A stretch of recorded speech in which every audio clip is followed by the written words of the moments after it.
नमस्कार दोस्तों, स्वागत है आपका आज के राजस्थान के मुख्य समाचारों में। तो दोस्तों, राजस्थान की तमाम बड़ी खबरों पर बात करने से पहले इस वीडियो को लाइक और इस चैनल को सब्सक्राइब कीजिए और बेल आइकन के नोटिफिकेशन को ऑन कर लीजिए। तो दोस्तों, सीधे चलते हैं आज की सबसे पहली बड़ी खबर की ओर। राजस्थान के लोगों के लिए बड़ी राहत की खबर। जी हां दोस्तों, आपको बता दें कि राजस्थान के लोगों के लिए बड़ी राहत की खबर है। आपको बता दें कि राजस्थान में राइट टू हेल्थ बिल को लेकर प्राइवेट हॉस्पिटल संचालकों का चल रहा आंदोलन स्थगित हो गया है।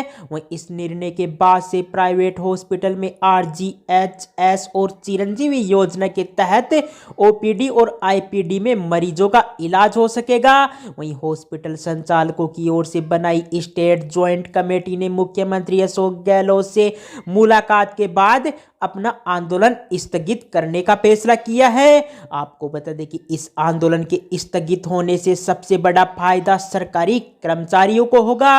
वहीं सरकार की ओर से इन कर्मचारियों और उनके आश्रितों को कैशलेस मेडिक्लेम आरजीएचएस के माध्यम से दे रखा है।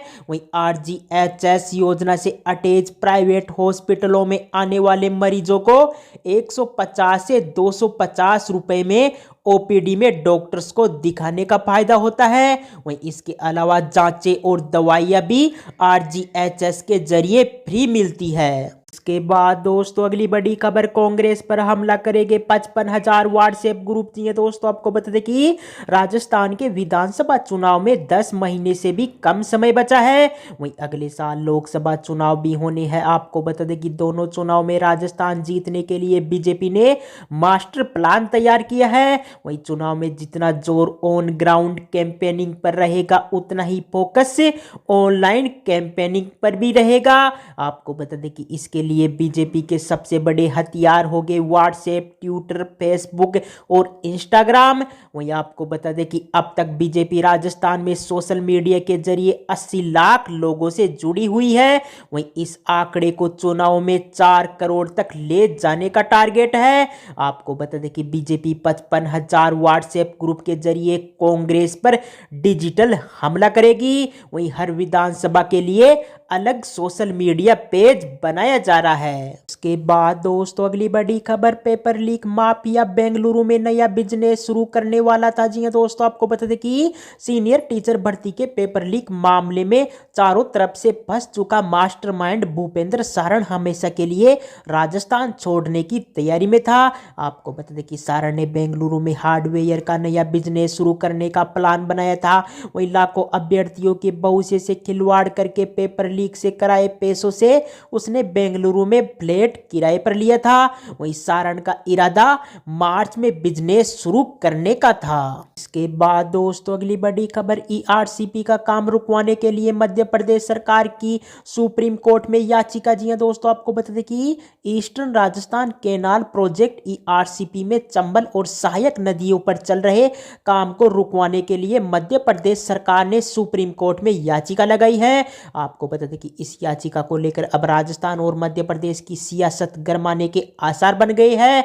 वहीं मध्य प्रदेश सरकार की याचिका को लेकर सीएम अशोक गहलोत ने निशाना साधा है। आपको बता दें कि अशोक गहलोत ने बयान जारी कर कहा है कि ईआरसीपी के काम पर रोक लगवाने के लिए सुप्रीम कोर्ट में दायर एमपी सरकार की याचिका राजस्थान को अपने हिस्से के पानी से वंचित करने का प्रयास है। वहीं मध्य प्रदेश सरकार ईआरसीपी का काम रुकवा कर पूरी राजस्थान के 13 जिलों के हक का पानी रुकवाने की कोशिश कर रही है। वहीं आपको बता दें कि ईआरसीपी से झालावाड़, बारां, कोटा, बूंदी, टोंक, सवाई माधोपुर, करौली, धौलपुर, भरतपुर, दौसा, अलवर, जयपुर और अजमेर जिलों को पानी मिलेगा। के बाद दोस्तों, अगली बड़ी खबर, सीएम अशोक गहलोत ने ओल्ड पेंशन स्कीम ओपीएस को लेकर पीएम नरेंद्र मोदी और केंद्रीय वित्त मंत्री निर्मला सीतारमण पर हमला बोला। जी हां दोस्तों, आपको बता दें कि सीएम अशोक गहलोत ने ओल्ड पेंशन स्कीम को लेकर पीएम नरेंद्र मोदी और केंद्रीय वित्त मंत्री निर्मला सीतारमण पर हमला बोला है।